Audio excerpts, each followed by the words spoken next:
dans un monde rempli de secrets anciens et de vérités cachées, préparez-vous à voir des choses qui vous interrogeront, des choses qui vous ouvriront les yeux. Rejoignez-moi pour découvrir les origines captivantes de l'humanité en retraçant nos racines à travers les profondeurs de l'Afrique, de la connaissance interdite du Jardin d'Éden aux légendes mystiques entourant l'Arche d'Alliance, en passant par les liens des Africains avec le livre d'Enoch et la relation avec les tablettes d'émeraude. Les merveilles cachées de notre héritage africain vous laisseront sous le charme. Regardez maintenant et découvrez la clé de la compréhension de nos origines communes. Découvrez l'histoire extraordinaire qui changera à jamais votre perception de l'histoire de l'humanité. Ne manquez pas cette exploration captivante.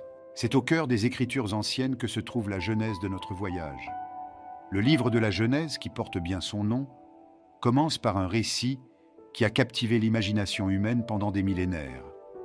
Au cœur de cette histoire se trouve le Jardin d'Éden, un paradis où les premiers hommes, Adam et Ève, vivaient en harmonie avec toute la création.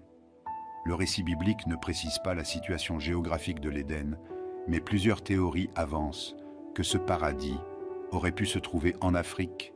L'une de ces théories s'appuie sur des preuves géologiques suggérant que les fleuves Pishan, Jihan, Tigre et Euphrate, décrits dans Genèse 2:10-14, pourraient être associés à des régions situées en Afrique ou à proximité. Le Jihan, en particulier, est décrit comme encerclant tout le pays de Couche, que de nombreux chercheurs identifient comme l'Éthiopie ou le Soudan en Afrique. Ces correspondances géographiques suggèrent que le lieu de naissance de l'humanité pourrait se trouver en Afrique. Selon la chronologie de la Genèse, après le déluge, l'humanité renaît grâce aux fils de Noé, Sem, Cham et Japheth. Ham est un personnage d'une grande importance. Dans Genèse 10, il est décrit comme le géniteur de nombreuses nations, dont les Couchites, les Égyptiens et les Cananéens, des groupes dont on pense généralement qu'ils représentent des populations africaines. Ces groupes sont généralement considérés comme des populations africaines. Ils indiquent que la lignée d'une grande partie de l'humanité est originaire d'Afrique. Les descendants de Ham se seraient répandus dans toute l'Afrique, faisant de la lignée de Ham la pierre angulaire de nombreuses nations africaines. Aujourd'hui encore, ces nations portent les échos de leur passé, qui résonnent à travers des histoires transmises de génération en génération. Les récits bibliques sont des fils conducteurs qui soulignent le rôle prépondérant des plus anciennes civilisations africaines, notamment l'Égypte et l'Éthiopie. Connues pour leur riche histoire, ces puissances africaines servent de toile de fond à de nombreux moments et personnages cruciaux des textes bibliques. L'Égypte, le pays des pharaons, est mentionné à de nombreuses reprises dans la Bible, souvent comme un lieu de refuge et de révélation. Le livre de la Genèse raconte l'histoire de Joseph, qui a été vendu comme esclave, a accédé au pouvoir en Égypte et a finalement sauvé sa famille de la famine. L'influence de l'Égypte est omniprésente dans les récits fondateurs du judaïsme et du christianisme. Le jeune Jésus a été emmené en Égypte par ses parents, Marie et Joseph, pour échapper au massacre des nourrissons par le roi Hérode, faisant de l'Égypte un sanctuaire dans les circonstances les plus désastreuses. De même, l'Éthiopie occupe une place importante dans le récit biblique. L'eunuque éthiopien mentionné dans Actes 8, 26-40 est un personnage particulièrement émouvant, baptisé par Philippe l'évangéliste. Cet individu est considéré par de nombreux historiens comme le premier Africain converti au christianisme, marquant ainsi l'expansion de la foi sur le continent africain. En outre, la reine de Saba, mentionnée dans Roi 10:13 et Chroniques 9:12, a rendu visite au roi Salomon, une rencontre immortalisée dans la tradition éthiopienne, notamment dans le Kabra Nagast. Moïse, figure centrale du judaïsme, du christianisme et de l'islam, était marié à une Éthiopienne selon Nombre 12:1. Cela démontre un autre lien entre les récits religieux et le continent africain. En approfondissant les récits de la Bible ancrés en Afrique, nous constatons que de nombreux personnages bibliques clés ont des liens profonds avec le continent. Moïse, l'un des personnages les plus importants de l'Ancien Testament, est né et a grandi en Égypte. Selon le livre de l'Exode, Moïse a été adopté par la fille du Pharaon et a grandi au sein de la cour royale égyptienne. À la fin de sa vie, Moïse a conduit les Israélites hors d'Égypte lors d'un exode massif, renforçant ainsi les liens entre le récit juif et l'Afrique. Joseph, autre personnage central, avait lui aussi des liens profonds avec l'Égypte. Après avoir été vendu comme esclave par ses frères, Joseph est devenu gouverneur de l'Égypte, comme le raconte la Genèse 41. Son parcours est un arc narratif qui place l'Égypte au centre de sa transformation personnelle et de la survie de sa famille lors d'une famine dévastatrice. Le roi David, figure légendaire de la tradition biblique, est connu pour ses conquêtes militaires et son règne sur un royaume unifié d'Israël et de Juda. Cependant, ce que l'on sait peut-être moins, c'est que l'arrière-grand-mère de David, Ruth, était une Moabite, une ancienne nation située dans l'actuelle Jordanie, limitrophe de l'Égypte, avec laquelle elle était souvent culturellement et politiquement alignée. Ce lien, bien qu'indirect, rattache néanmoins le roi David à la grande histoire de l'Afrique. L'un des récits les plus fascinants reliant l'Afrique au récit biblique est sans doute l'histoire de la reine de Saba, qui rendit visite au roi Salomon à Jérusalem, comme le racontent Rois 10.1.13 et Chroniques 9.1.12. Bien que la localisation de Saba soit controversée, de nombreuses traditions la situent dans l'Éthiopie ou le Yémen d'aujourd'hui. Selon la tradition éthiopienne, le fils de la reine de Saba par Salomon Ménélik a apporté l'arche d'alliance en Éthiopie, où elle se trouve encore aujourd'hui, selon la croyance locale. Ces liens généalogiques et géographiques des principales figures bibliques soulignent le lien substantiel entre les récits bibliques et le continent africain. La théorie de l'identité africaine cachée dans la Bible, suggérée par des théologiens et des universitaires, propose que de nombreux personnages des nations bibliques aient pu être d'origine africaine, mais que leur identité ait été obscurcie ou modifiée au fil du temps pour diverses raisons sociopolitiques. Kane Hope Felder, dans son ouvrage Troubling Biblical Waters, Race, Class and Family, explore la présence africaine dans la Bible, en mettant l'accent sur l'identité africaine des personnages et des nations bibliques. Felder et d'autres soutiennent que les interprétations eurocentriques de la Bible ont négligé ou diminué la présence africaine significative dans ces récits. Un exemple de cette identité africaine cachée se trouve dans la figure biblique de Zipporah, l'épouse de Moïse. Zipporah était une Madianite, et les Madianites sont censés être originaires de Couche, qui, selon la Genèse 10.6.7, était située en Afrique. Un autre exemple est l'identification des Cushites dans la Bible, un terme qui se réfère traditionnellement aux individus du pays de Couche, souvent associés aux régions d'Afrique au sud de l'Égypte.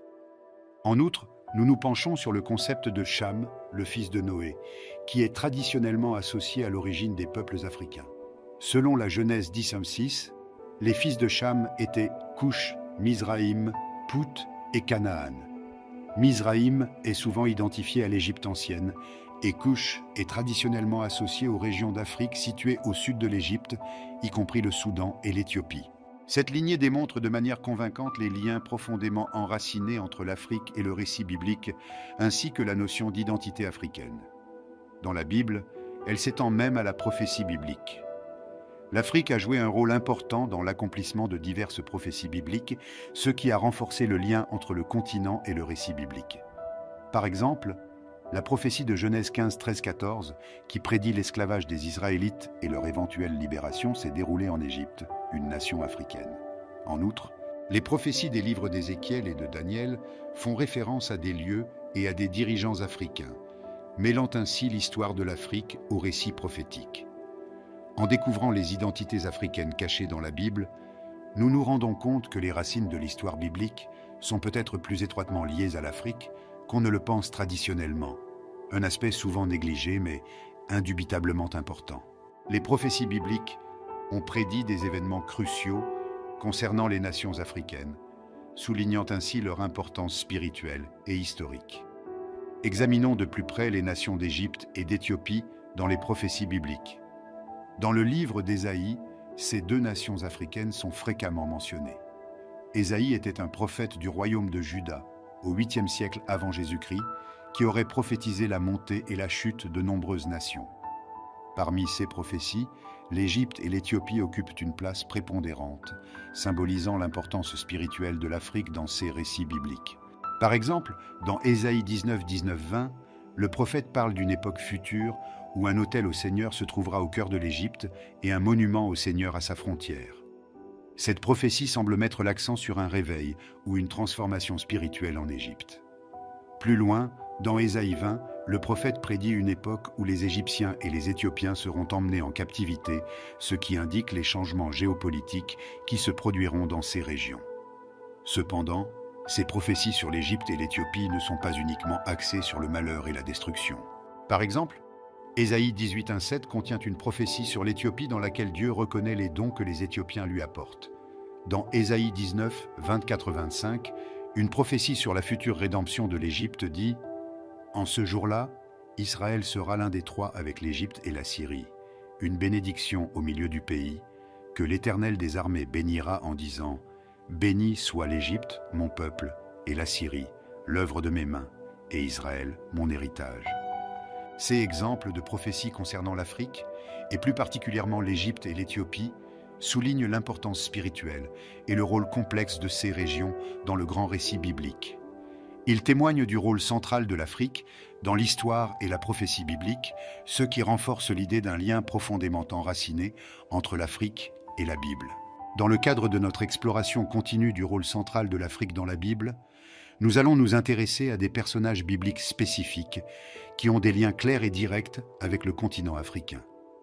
Leurs histoires renforcent non seulement la présence de l'Afrique dans les récits bibliques, mais soulignent également les contributions de ces individus à la foi chrétienne. Tout d'abord, parlons de Simon de Cyrène. Cyrène était une ville antique située dans l'actuelle Libye, en Afrique du Nord. La ville était une plaque tournante importante. Dans le monde hellénistique, riche d'une communauté juive importante et dynamique, Simon entre dans le récit du Nouveau Testament par un moment bref, mais inoubliable. Comme le racontent les évangiles synoptiques, Matthieu 27, 32, Marc 15, 21 et Luc 23, 26, Simon est l'homme contraint par les Romains de porter la croix de Jésus alors qu'il était conduit à sa crucifixion. Malgré la brièveté de son apparition, l'acte de Simon est devenu emblématique du discipulat chrétien et du fait de porter sa croix, ce qui en fait une figure remarquable de la tradition chrétienne. Un autre personnage fascinant du continent africain est l'eunuque éthiopien, présenté dans Actes 8, 26, 40. Cet homme, haut fonctionnaire de la cour de Candace, reine des Éthiopiens, s'est rendu à Jérusalem pour adorer. Sur le chemin du retour, il a rencontré Philippe l'évangéliste, qui lui a expliqué les prophéties d'Isaïe, ce qui a conduit à son baptême et à sa conversion au christianisme. Son histoire est importante car elle constitue l'un des premiers exemples de propagation du christianisme au-delà de la communauté juive et sur le continent africain. Alors que nous continuons à découvrir l'empreinte profonde de l'Afrique sur le récit biblique, il est impératif que nous nous penchions sur le domaine de la sagesse et de la philosophie africaine, et sur la manière dont elles ont pu façonner la littérature biblique. L'Ancien Testament, en particulier des livres comme les Proverbes et l'Ecclésiaste, offre un terrain propice à cette exploration. La sagesse africaine, profondément ancrée dans les traditions et la culture du continent, est depuis longtemps un réservoir de connaissances guidant les normes, les valeurs et les comportements de la société. Elle s'exprime sous diverses formes, notamment la littérature orale, les proverbes, les contes populaires et les enseignements philosophiques. Certains érudits estiment que ces traditions ont pu influencer la littérature de sagesse que l'on trouve dans la Bible. Le livre des Proverbes, par exemple, est un recueil de dictons de sagesse qui enseignent au lecteur comment vivre dans la droiture, la prudence et la crainte de Dieu. Si nombre de ces proverbes sont attribués au roi Salomon, il convient de noter que ce dernier a été fortement influencé par sa rencontre avec la reine de Saba, une puissante figure africaine. De plus, la tradition de sagesse qui consiste à utiliser des proverbes pour transmettre des vérités profondes est répandue dans de nombreuses cultures africaines, ce qui suggère un lien potentiel. L'Ecclésiaste, autre livre de sagesse, est connu pour ses profondes réflexions philosophiques sur le sens de la vie, la nature de l'existence humaine et la quête de compréhension. Certaines des notions philosophiques évoquées dans l'Ecclésiaste, telles que la nature éphémère des poursuites terrestres, et l'importance de reconnaître un but divin supérieur, rappellent les enseignements des traditions de sagesse africaine. Les origines africaines de l'humanité ne seraient pas complètes sans l'exploration du livre d'Hénoch. Cet ancien texte religieux juif attribué à Hénoch, l'arrière-grand-père de Noé, révèle une perspective unique sur le monde antédiluvien, les anges déchus et la prophétie. L'association d'Hénoch avec l'Éthiopie permet d'affirmer que ces rencontres et enseignements remarquables se sont déroulés dans le paysage africain. Le récit d'Hénoch est une tapisserie passionnante tissée de voyages mystiques et de rencontres avec des êtres divins.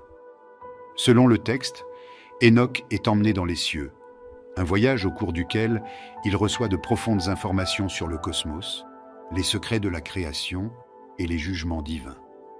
Cette aventure dans les royaumes célestes et la transmission de la sagesse qui s'ensuit constituent un événement crucial, dont les spécialistes pensent qu'il porte les traces des traditions spirituelles africaines, en particulier celles qui mettent l'accent sur les rencontres directes avec le divin. En outre, le livre d'Enoch introduit le concept des gardiens ou des anges déchus qui sont descendus sur la terre et se sont mêlés à l'humanité, lui enseignant divers arts, sciences et secrets divins. Selon certaines théories, cette descente d'êtres célestes et la diffusion des connaissances qui en a résulté pourraient symboliser d'anciennes interactions entre des civilisations avancées et des tribus africaines indigènes. Les prophéties d'Enoch, en particulier celles qui concernent le jugement et la justice divine, ressemblent étrangement à certaines prophéties tribales africaines. L'accent mis sur la conduite éthique, les conséquences des transgressions et un système de justice cosmique s'aligne sur plusieurs traditions de sagesse africaine. À travers le livre d'Enoch, nous sommes invités à considérer l'Afrique comme un lieu de révélation céleste, de sagesse divine et d'expérience mystique, ce qui en fait une pierre angulaire importante. Dans la construction des récits bibliques, bien que les tablettes d'émeraude ne fassent pas traditionnellement partie du canon biblique, elles sont des sources vitales qui éclairent le profond héritage intellectuel et spirituel de l'Afrique, et plus particulièrement de l'Égypte ancienne. Les tablettes d'émeraude sont un fascinant recueil de versets énigmatiques, chargés d'allégories et d'intuitions métaphysiques profondes. Ces tablettes, prétendument écrites par Thoth, résument une vision globale du monde et une compréhension de la réalité d'un point de vue ancien. Elles abordent des sujets profonds tels que la nature de l'existence, la structure du cosmos, les principes d'harmonie et d'équilibre, les lois de cause à effet et l'exploration de sa propre nature divine. Les connaissances encodées dans les tablettes d'émeraude s'alignent harmonieusement sur diverses traditions de sagesse originaires d'Afrique, du principe de Maat, l'ancien concept égyptien incarnant la vérité, l'équilibre, l'ordre et l'harmonie, à l'axiome hermétique comme en haut, comme en bas, qui fait allusion à une interconnexion harmonieuse entre le cosmos et la vie sur Terre. Ces enseignements portent l'empreinte indéniable de la pensée philosophique africaine. Les tablettes d'émeraude mentionnent également la civilisation perdue de l'Atlantide et sa chute, rappelant à l'humanité les dangers du manque d'harmonie et de l'abus de connaissances. Ces récits, bien qu'entourés de mythes et de légendes, ont des parallèles dans les traditions orales africaines, qui contiennent des mises en garde contre le déséquilibre et la désunion de la société. Poursuivant notre voyage dans la riche tapisserie des connaissances d'origine africaine, nous nous intéressons aux apocryphes, une collection de textes bibliques qui ne sont pas traditionnellement inclus dans le canon standard. Ces textes anciens, bien que souvent négligés, révèlent des liens profonds avec le continent africain et son influence sur la littérature biblique ancienne. Les apocryphes, qui signifient littéralement cachés en grec, sont constitués de nombreux livres, lettres et ouvrages de sagesse qui faisaient partie de la Septante, la traduction grecque de la Bible hébraïque. La Septante était largement utilisée en Afrique, en particulier dans des régions telles qu'Alexandrie, qui était un centre dynamique d'échanges intellectuels et spirituels pendant la période hellénistique. Parmi les apocryphes, la sagesse de Sirach, également connue sous le nom d'Ecclésiastique, se distingue par ses résonances évidentes avec les traditions de sagesse africaine. Composé par Jésus ben Sira au IIe siècle avant notre ère, cet ouvrage remarquable offre un vaste recueil d'enseignements moraux, de directives éthiques et de sages conseils. Les thèmes abordés dans la sagesse de Sirach font écho aux valeurs fondamentales que l'on retrouve couramment dans les traditions de sagesse africaines. Elles mettent l'accent sur la vénération des ancêtres, reconnaissant leur sagesse et leurs enseignements comme des atouts spirituels vitaux pour guider et enrichir la vie des générations. Ce lien étroit avec l'héritage ancestral est un aspect fondamental de nombreuses cultures africaines. La sagesse de Sirach met également en avant l'importance de la solidarité communautaire, en conseillant le respect des anciens, le maintien de relations harmonieuses et la valorisation du bien-être collectif par rapport aux gains individuels. Ce point de vue sociétal s'aligne étroitement sur le concept africain d'Ubuntu, la croyance en un lien universel de partage qui relie toute l'humanité. En outre, la sagesse de Sirach met fortement l'accent sur l'harmonie naturelle et le respect de la terre, des principes profondément ancrés dans la spiritualité et les visions du monde africaines. Elle encourage à vivre en harmonie avec le monde naturel, un concept reflété dans les philosophies écologiques africaines qui considèrent l'humanité et la nature comme des entités inséparables d'une existence holistique. L'héritage spirituel de l'Afrique nous conduit ensuite à la bibliothèque de Nag Hammadi, un trésor de textes chrétiens et gnostiques mis au jour en Égypte. Ces écrits, cachés pendant des siècles, mettent en lumière le rôle central de l'Afrique dans la pensée chrétienne primitive et le développement de la mystique chrétienne. La bibliothèque de Nag Hammadi a été découverte en 1945 près de la ville de Nag Hammadi en Haute-Égypte. La découverte consistait en 13 codex contenant 52 textes, un trésor de connaissances qui a élargi notre compréhension du christianisme primitif et du gnosticisme. Ces écrits, imprégnés du milieu africain dont ils sont issus, constituent une fenêtre inestimable sur le paysage spirituel de l'époque et du lieu. Parmi ces textes figurent l'Évangile de Thomas et l'Évangile de Philippe, qui font tous deux écho à la pensée et au mysticisme africain. L'Évangile de Thomas, un recueil de 114 paroles de Jésus, s'écarte de la structure narrative traditionnelle des évangiles canoniques et met plutôt l'accent sur l'enseignement direct de la sagesse, une méthode qui rappelle les traditions orales africaines. L'accent mis sur la connaissance intérieure et la découverte spirituelle de soi correspond étroitement à l'importance accordée par les traditions de sagesse africaine à la connaissance expérimentale personnelle. L'Évangile de Philippe, un autre texte de la bibliothèque de Nag Hammadi, présente également des thèmes et des perspectives qui entrent en résonance avec la spiritualité africaine. L'accent mis sur le symbolisme spirituel, l'interprétation des rituels religieux et la notion d'union divine présentent un christianisme alternatif, plus mystique, qui présente des similitudes avec les philosophies spirituelles africaines. En mettant en lumière ces textes de la bibliothèque de Nag Hammadi, nous soulignons l'influence substantielle de l'Afrique sur les premières traditions chrétiennes et gnostiques. Ce lien peut nous permettre de mieux comprendre les influences mutuelles possibles et les traditions de sagesse partagées entre l'Afrique et le Proche-Orient ancien. Les proverbes africains sont une source profonde de sagesse transmise de génération en génération qui résume l'éthique philosophique, morale et sociale de diverses cultures africaines. Ces petits morceaux de sagesse contiennent souvent des vérités intemporelles, des conseils pratiques et des leçons de morale. Au-delà des frontières géographiques et culturelles, la littérature biblique de sagesse, notamment les livres des Proverbes, de Job et de l'Ecclésiaste, présente également une richesse d'enseignements de sagesse dans un format similaire. L'accent mis sur l'intégrité morale, la vie saine et la recherche de la sagesse correspond aux thèmes souvent abordés dans les proverbes africains. Prenons par exemple le livre des Proverbes. Nombre de ces proverbes, tels que « l'orgueil précède la ruine, l'esprit hautain précède la chute », Proverbe 16-18, font écho à l'essence de proverbes africains tels que le proverbe swahili « l'orgueil est la mère de toutes les erreurs ». De tels parallèles suggèrent un lien sous-jacent entre ces traditions de sagesse. Le livre de Job, qui met l'accent sur la souffrance humaine et la justice divine, résonne également avec la profondeur philosophique des proverbes africains. L'Ecclésiaste, avec son ton contemplatif, reflète la nature réflexive de nombreux proverbes africains. Ces similitudes pourraient-elles indiquer que les traditions de sagesse se sont déplacées et ont évolué entre l'Afrique et le Proche-Orient ancien? Légendes liées à l'Afrique et à l'Éthiopie, en particulier la légende de l'Arche d'Alliance. Selon l'Église orthodoxe éthiopienne, l'Arche, le coffre sacré décrit dans le livre de l'Exode comme contenant les 10 commandements, n'est pas perdu, mais a été soigneusement conservé dans une chapelle de la petite ville d'Aksum pendant des siècles. L'Arche d'Alliance, selon le récit biblique, est un coffre en bois recouvert d'or, décrit dans le livre de l'Exode comme contenant les 2 tablettes de pierre des 10 commandements. Elle aurait été construite sur l'ordre de Dieu après l'exode de Moïse d'Égypte et la réception des 10 commandements sur le mont Sinaï. Cependant, après la destruction du temple de Salomon à Jérusalem, le sort de l'arche est devenu un sujet d'intrigue, de mystère et de spéculation. Sa dernière demeure a été proposée partout, de l'Égypte à Babylone, en passant par l'Irlande et même les États-Unis.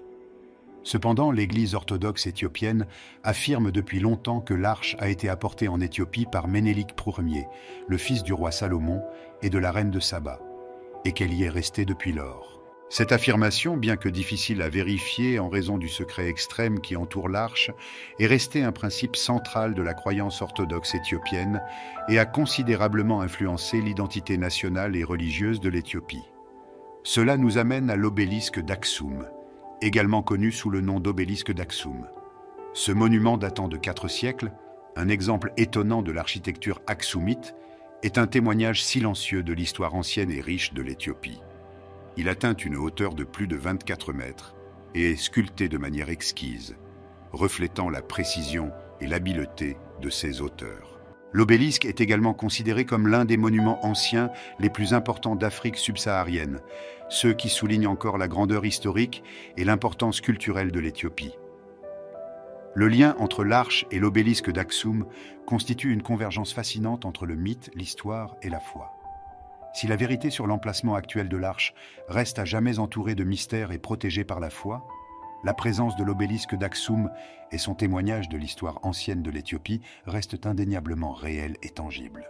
Les récits bibliques de la Genèse aux textes prophétiques, la sagesse et les proverbes africains, l'Ecclésiaste et les passages énigmatiques du livre d'Enoch, des tablettes d'émeraude et des apocryphes, chaque source offre un aperçu de la signification profonde de l'Afrique dans notre héritage spirituel commun.